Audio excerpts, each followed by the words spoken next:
দেওশালৰ বিষয়ে মোক আগত কোৱা হৈছিল দেওপাহাৰ বাবা থান এইখিনি গোটেই বিষয়ে মোক বুজোৱা হৈছিল কিন্তু মই নিজেও অনুমান কৰিব পৰা নাছিলোঁ যে ইমান ডাঙৰ সম্পদ এটা এই দেওপাহাৰত লুকাই আছে বুলি ইয়াত কিছুমান এনেকুৱা ধৰণৰ স্থাপত্য আছে যিবিলাকে একেবাৰে অষ্টম নৱম শতিকাত অসম কিমান আগত আছিলে তাৰ বিষয়ে এটা ডাঙৰ বৰ্ণনা পোৱা যায়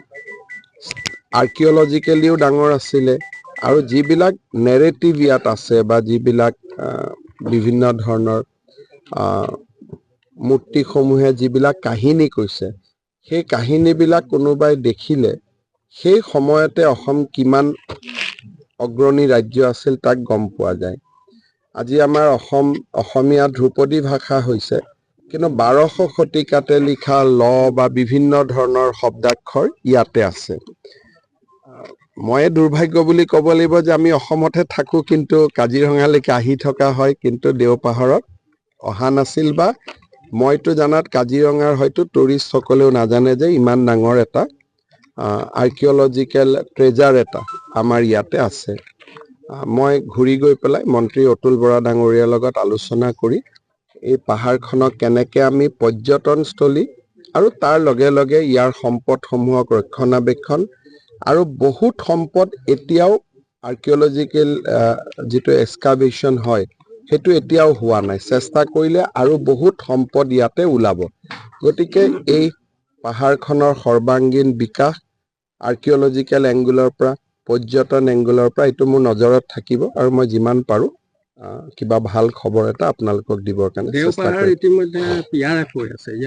PRF খন আমি RF নকৰিলেও হয় এইটো কোনো দৰকাৰ নহয়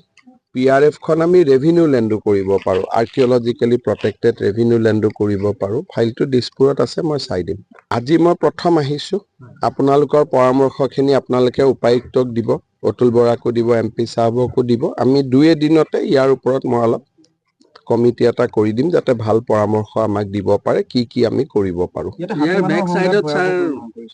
হাতী মানুহৰ সংঘাতটো আপোনালোকে জানে যে এইবিলাক এটা সময়ত এলিফেণ্ট কৰিডৰ আছিলে উদ্যোগ হ'ল হাতীয়ে নিজৰ ৰাস্তাটো বিচাৰি আহেই তাৰ লগত বিভিন্ন ধৰণে আমি সংঘাতটো কমাবৰ কাৰণে প্ৰচেষ্টা কৰি আছোঁ কিন্তু এই গোটেই অঞ্চলটোত সেই প্ৰব্লেমটো আছে আৰু তাৰ পৰা একেবাৰে সমাধান পোৱাৰো ৰাস্তা নাই যে হাতীটো কিন্তু এইবাৰ মই ভাৰত চৰকাৰক এটা অনুৰোধ কৰিছোঁ যে কিছু হাতী আমি ঘৰচীয়া কৰিব পাৰোঁ নেকি কাৰণ নহ'লে কি হৈছে যে হাতীৰ পৰিমাণটো ইমান বাঢ়িছে সোলাৰ ফেন্সিং কিবা লগাই আমি কিমান দূৰ কি কৰিব পাৰিম গতিকে সেই কথা এটাও দিল্লীত এবাৰ মই পাতিছোঁ যে আগতে বনৰীয়া হাতীক ঘৰচীয়া কৰা হৈছিলে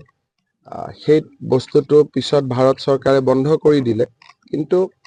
তেনেকুৱাও 2-এটা হয়তো আমি চিন্তা কৰিব লাগিব আৰু ফৰেষ্টত হাতীয়ে খাব পৰা গছ আমি যদি বহুত ৰোপণ কৰিব পাৰোঁ তেতিয়াও খাদ্যৰ কাৰণে হাতী ওলাই নাহে এনেকুৱা বিভিন্ন ধৰণৰ চিন্তা চৰ্চা চলি আছে দেখা যাওক কিমানখিনি আগবাঢ়িব পাৰে ইয়াৰ পিছৰ স্যাৰ একেবাৰে ওপৰ ভাগলৈ আৰু বহু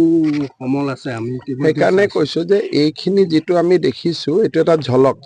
এই পাহাৰখনত আৰু বহুত ডেফিনেটলি কি বুজায় যে ডাঙৰ সভ্যতা এটা ইয়াতে আছিল চিভিলাইজেশ্যন এটা আছিলে গতিকে ইয়াত অকল এইটোতে সীমাবদ্ধ নহয় ইয়াত ঘূৰিলে হয়তো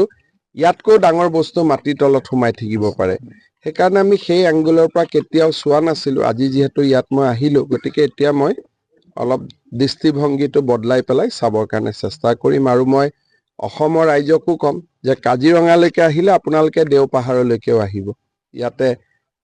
এটা নতুন কিবা এটা দেখিবলৈ পাব যাক লৈ আপোনালোকে গৌৰৱ অনুভৱ কৰিব আপুনি বিচৰা বাতৰি পাব কেৱল নিউজ 18 এপত নিউজ 18 এপ ডাউনলোড কৰিবলৈ স্ক্যান কৰক এই QR কোড গুগল প্লে ষ্টৰতো পাব এই নিউজ 18 এপ